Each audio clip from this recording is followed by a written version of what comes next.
Natrum সালফের যে core, এই যে ওষুধটা যে কোর বা যেটা মেইন বিষয় হলো তার একটা আছে, রেসপন্সিবিলিটি স্ট্রং ফ্যামিলি ম্যাটার্স। এই ন্যাট্রাম সালফ ওষুধটার একটা ব্যতিক্রম হইলো তার এই এর আগে তো আপনারা যেটা বলছেন শারীরিক ইয়াগুলো দেখছেন, হ্যাঁ, জল মানে জলের বিষয়ে ওষুধ। এখন তার মানসিক কোর, মানসিক মেইন পয়েন্টটা হলো যে সে পরিবারের প্রতি খুবই দায়িত্বশীল। আর এটা এমন দায়িত্ব যে এটা অস্বাভাবিক অত্যন্ত। আরে বাবারে, সবাই তো দায়িত্ব পালন করে কম বেশি, কিন্তু সে কি করে, সে এমনই দায়িত্ব পালন, ওরা প্রয়োজন নাই, ওই এখন দায়িত্ব পালনের প্রয়োজনে তাদের এখন স্বাবলম্বী হয়ে গেছে, এরপরে সে ওই আগের মতোই সে তাদেরকে সেভাবে দেখতে থাকে বা তাদেরকে ইয়া করতেছে, সেবা করতে থাকে, টেক কেয়ার করে। তো এইটা ছিল তার অত্যন্ত কোর অফ দি রেমেডি। এর সাথে আরো কয়েকটা ওষুধ আছে, আরো 16টা ওষুধ আছে, তবে এটা হলো প্রথম শ্রেণী। এই যে ন্যাট্রাম সালফ, এই যে দায়িত্বশীল মানে স্ট্রং রেসপন্সিবিলিটি জানেন। তো এখন দেখেন, যখন এরপরে সে কিভাবে অসুস্থ হয়, যখন এই দায়িত্ব পালন করার পরে আর কি তার আসে, যখন কোনো রেসপন্স পায় না বা কি বলে কোনো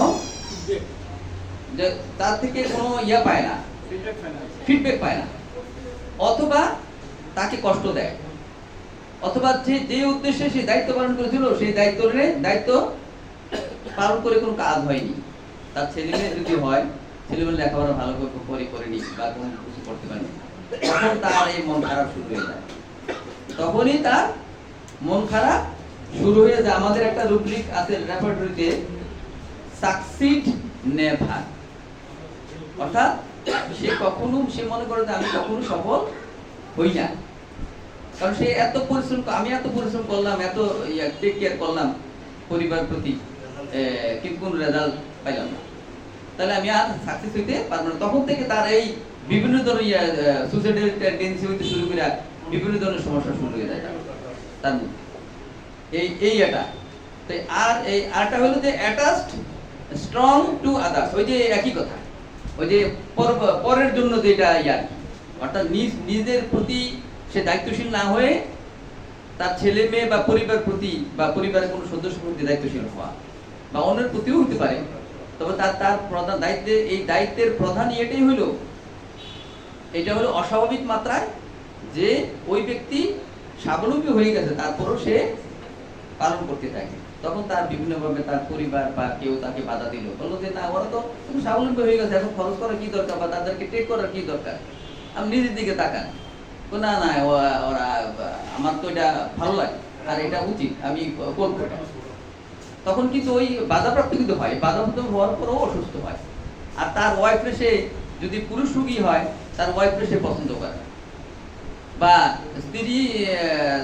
স্ত্রীও স্বামীকে পছন্দ, স্ত্রী যদি ন্যাট্রাম সালফ হয়, স্বামীকে পছন্দ করে না।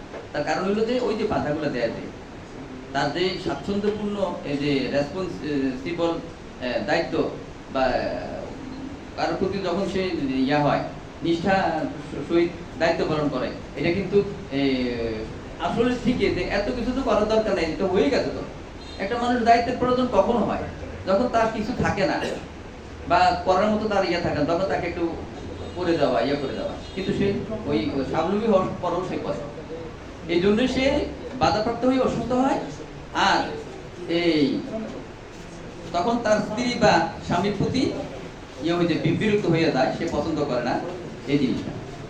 এখানে এলিমেন্টস ফ্রম ইনজুরি হেড, আমরা দেখেন মাথার আঘাতে অসুস্থ হয় কয়েক প্রকারের।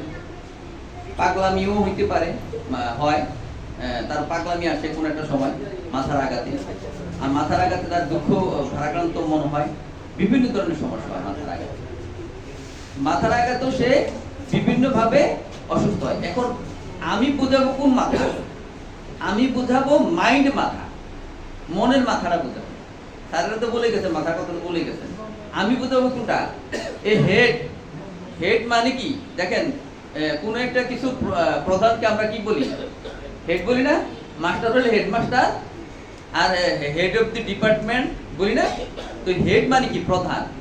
অর্থাৎ তার তার কোনো প্রধান বিষয়ের প্রতি যদি কোনো আঘাত হয়, প্রধান বিষয় তার এরকম হইতে পারে যে রেসপন্সিবিলিটি প্রধান বিষয়, বা যে কোনো কিছু হতে পারে, যে যে জিনিসটাকে সে প্রধান মনে করে, ওই বিষয়ের প্রতি যদি কোনো আঘাত আসে, তখন সে অসুস্থ হয়।